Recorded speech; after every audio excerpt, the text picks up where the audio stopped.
Have you ever sat with something important to do? Something you said you were going to do, and you just stared at it? Not because you didn't care, but because something inside you just would not let you move. You kept telling yourself, I'll do it in an hour, maybe after lunch. Okay, tomorrow for sure. But it never happens. And the guilt starts to build, and the inner voice gets louder. What's wrong with you? Why can't you just do it? You are so lazy. And you start to believe it. But let me tell you the truth. You are not lazy. You are not broken. You are not unmotivated. You are not weak.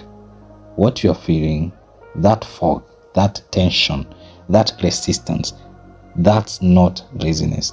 That's something deeper, something unspoken, something you've been carrying for a long time. See, when we talk about procrastination, most people go straight to service level advice. Make a list, use a timer, just start. Discipline is the answer. But what if I told you procrastination is not a problem with your schedule? It's a problem with yourself. Because listen, procrastination is not about the task. It's about what the task represents. That email, it represents rejection. That project, it represents your self-worth. That message you have not replied to in 3 days, it represents a version of you that feels like it's always disappointing someone. So you avoid it, not because you are lazy, but because deep down you're protecting yourself from pain. And no one sees that. They just see you not doing something, but they don't see the mental war behind your eyes, the way your chest tightens when you open the laptop, the invisible weight that sits on your shoulders like you are carrying failure before you've even started. Some of you are procrastinating because you have been taught from a young age that your worth is tied to what you achieve. And now, every time you're about to begin, the pressure feels unbearable, because what if you try and it's not good enough? What if you give your all and it still falls short? So instead, you freeze. You start scrolling. You tidy your room again. You watch videos about productivity, hoping one of them finally unlocks your brain. You call it waiting for the right time. But you and I both know there's no perfect time. There's just fear. Other times, it's identity. You have told yourself the story, I'm a procrastinator. I always mess up. I'll never follow through. And you say it enough, and it becomes your identity. Not because it's true, but because the brain loves patterns, even painful ones. So every time you try to change, there's a voice inside whispering, why bother? You always quit. That voice is not trying to destroy you. It's trying to protect you from disappointment. But in protecting you, it is imprisoning you. Let me ask you something. When was the last time you failed at something and gave yourself grace? Not shame, not guilt, not I suck, just grace. Exactly. We don't know how to fail kindly, so we don't risk it at all. But here's the wild part.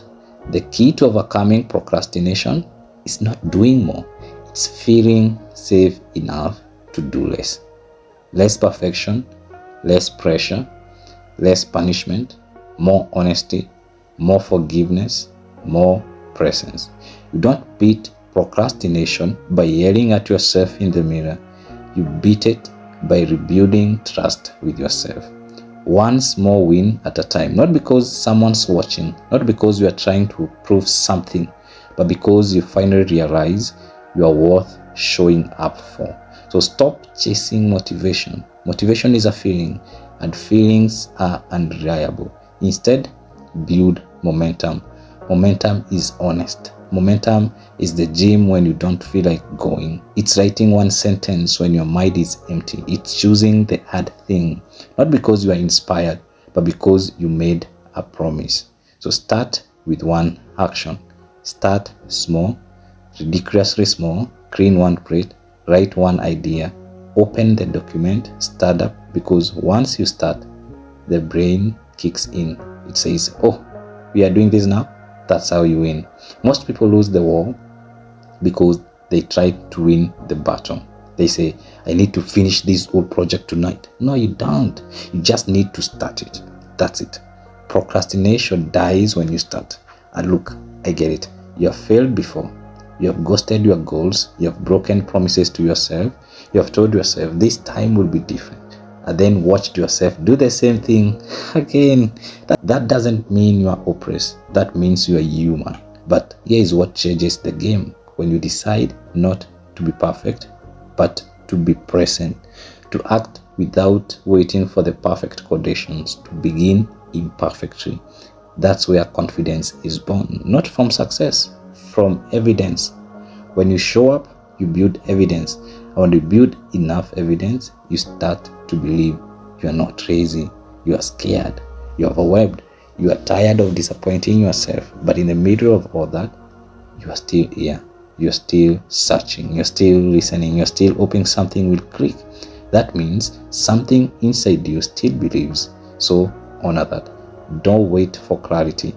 Don't wait for confidence. Move fast. You don't need a 5-step plan. You need one honest decision.